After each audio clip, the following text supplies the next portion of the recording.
Ya, untuk mengetahui perkembangan terbaru dari Amerika Serikat, kita sudah bergabung dengan Yanri Subekti, kontributor kami di New York, Amerika Serikat.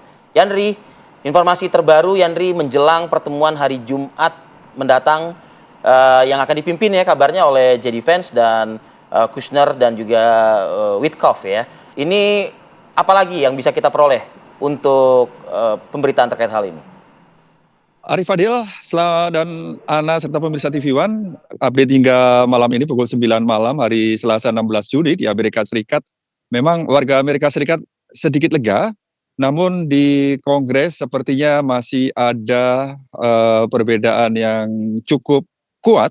Seperti tadi misalkan di Senat dilakukan pemungutan suara darurat untuk meloloskan undang-undang pembatasan kewenangan Trump dalam menggunakan militer dalam konflik di Iran, di mana hasilnya kali ini 47 mendukung dan 48 menolak. Artinya rancangan undang-undang yang hanya selisih satu suara ini ditolak ataupun tidak disetujui di tingkat Senat.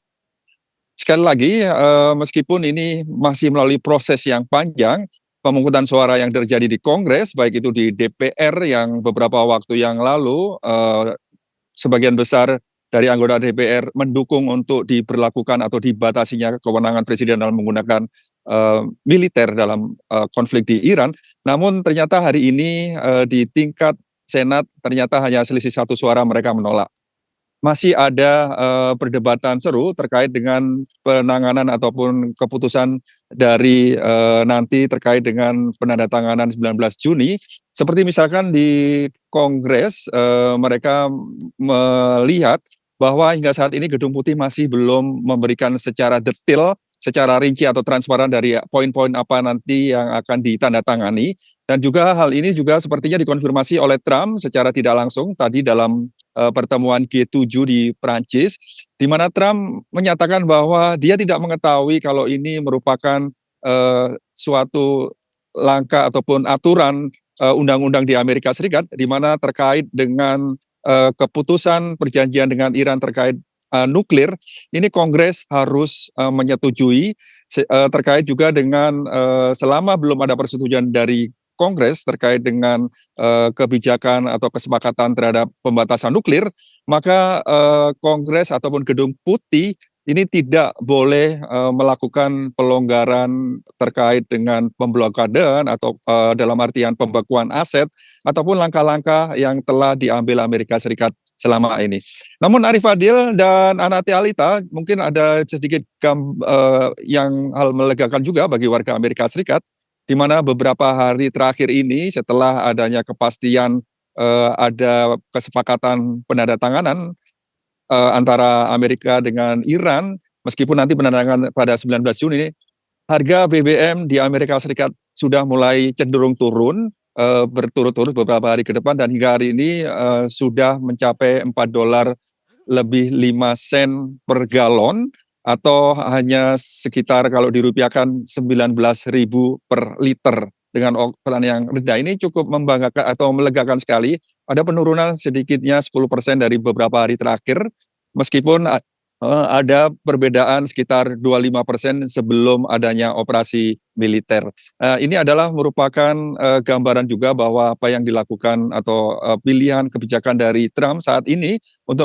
mengakhiri konflik dengan Iran melalui jalur dialog ini sudah mendapat respon positif di ekonomi Amerika Serikat, meskipun hingga saat ini belum ada informasi laporan resmi tentang tingkat inflasi.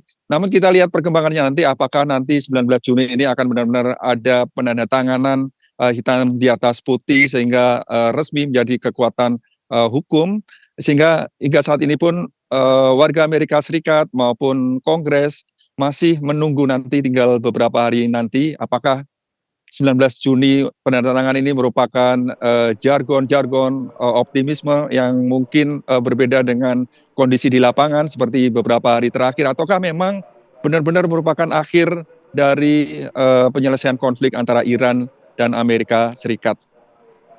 Arif Fadil dan Ana. Oke, Yanri, mungkin singkat saja, bagaimana dengan perspektif dari masyarakat sendiri melihat akan adanya perjanjian perdamaian ini, apakah melihat Iran dengan terobosan baru atau malah ada skeptisisme yang masih tersimpan di masyarakat Amerika terhadap Iran? Iya, hingga saat ini memang warga Amerika Serikat ada kelegaan karena dipastikan tidak akan ada konflik operasi militer atau perang, sehingga sebagian besar dari mereka juga, warga Amerika Serikat merasa lega, kemungkinan tidak akan ada mungkin wajib militer seperti yang beberapa waktu beredar kabar anak-anak mereka yang memenuhi syarat diwajibkan untuk ikut militer karena adanya konflik berkepanjangan.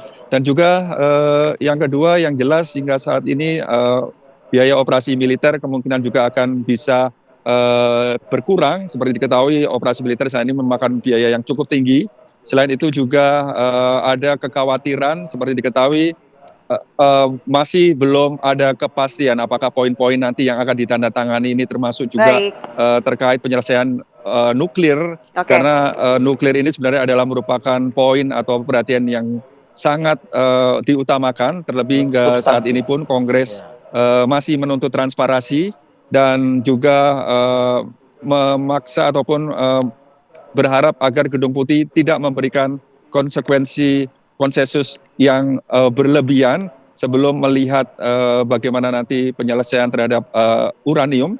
Meskipun dalam MOU nanti menurut kabar yang beredar ada waktu 60 hari untuk menyelesaikan beberapa tahap atau yang lain termasuk juga terkait dengan penyelesaian uranium.